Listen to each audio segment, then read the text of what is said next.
My name's Paul. I've been working with Informix databases for 32 years. I'm a mechanical engineer by trade.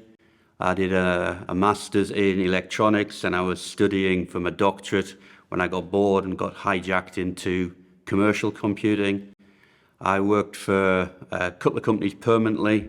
Then I got let go in 1992, I think, and I've been freelance ever since. I formed a consultancy in the UK called On In It. Then I moved the same company over into the States about 16 years ago. So I've been doing Informix my entire life, really.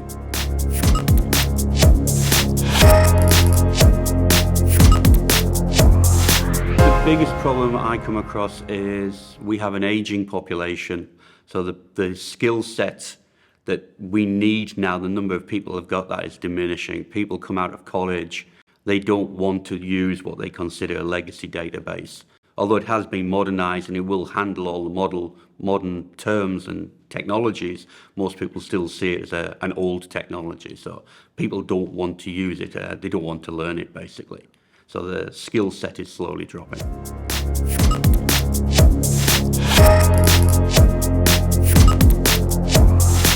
If the weights and balances system is down, so the system that allows the plane to actually leave the ground, if that's down, the plane isn't allowed to leave, full stop. And that will ground the entire fleet. The other one within the airlines industry, if it's the maintenance records aren't available 24/7, they only have a 24-hour window before, again, they have to ground the entire fleet. A more trivial example was an airport where on the airside security, they would be going through a door, they swipe through door 1, and then to get through door 2, the system had to know you'd gone through door 1, and they had an index problem whereby door 1 wasn't being updated within 15 minutes, so you couldn't go through the next door for another 15 minutes, rebuild an index, and everything came back. But obviously, international airport, you can't do that, so it had to be fixed quickly.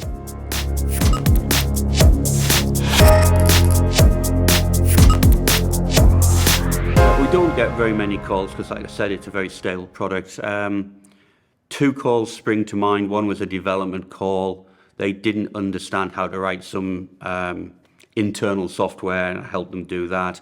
Another one, the system had hung. It was a case of run this command. They ran this command. I saw what the problem was, and we had it up and running within a couple of minutes. And it just, their DBAs on site would have fixed it. They just needed a second set of eyes, really. So that's the sort of thing I do. I don't get very many calls. It's a very stable product. I've been doing this a long time. I've been flown all over the world by customers to fix their systems. So I'm always available 24/7 as part of the job. I've worked support virtually my entire life. So it's important to me that when I'm working with customers that they feel they can call me whenever they want to, middle of the night. The important part is always to get the system back up and working. And then we'll worry about who's going to get paid and what the processes are and what did we circumvent to get the system back up and running.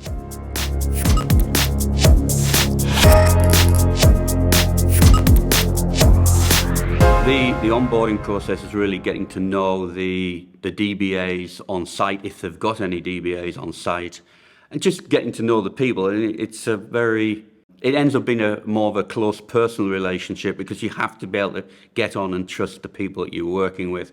And again, as the population is aging, there's fewer and fewer people now that do it at the level that you need. So you tend to know most of the names. I've got a couple of customers I'm supporting, and I've worked with them over the years, not the last 10, 15 years. So they're generally not new faces to me, or if they are, we'll have somebody in common that we know. So then over time, it's important to obviously build that level of trust up so they know that you are guiding them in the right direction. A lot of the time, they just want someone to bounce an idea off. It can be a very lonely position if you're the only DBA in a company of 80 or 90,000 people and the only one that knows how to look after that system. Sometimes they just want someone to talk through, we think this might be the problem. And again, that's where we come in.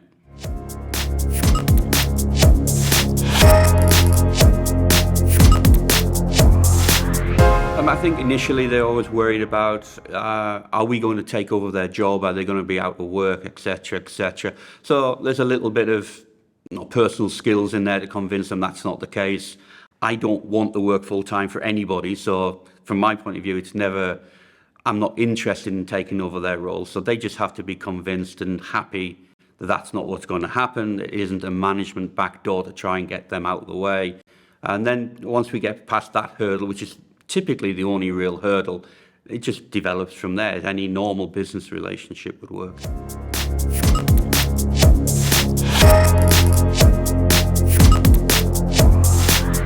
Informix is an incredibly stable product. The people who are using it know it's an incredibly stable product. So the systems are up and running for years. So, they just got to find the people that have those skill sets now. And like I keep coming back to, they're very hard to find. I get paid 95% of my money for 5% of the work I do. So it's just knowing that little extra bit where and how to fix things when the pressure is on.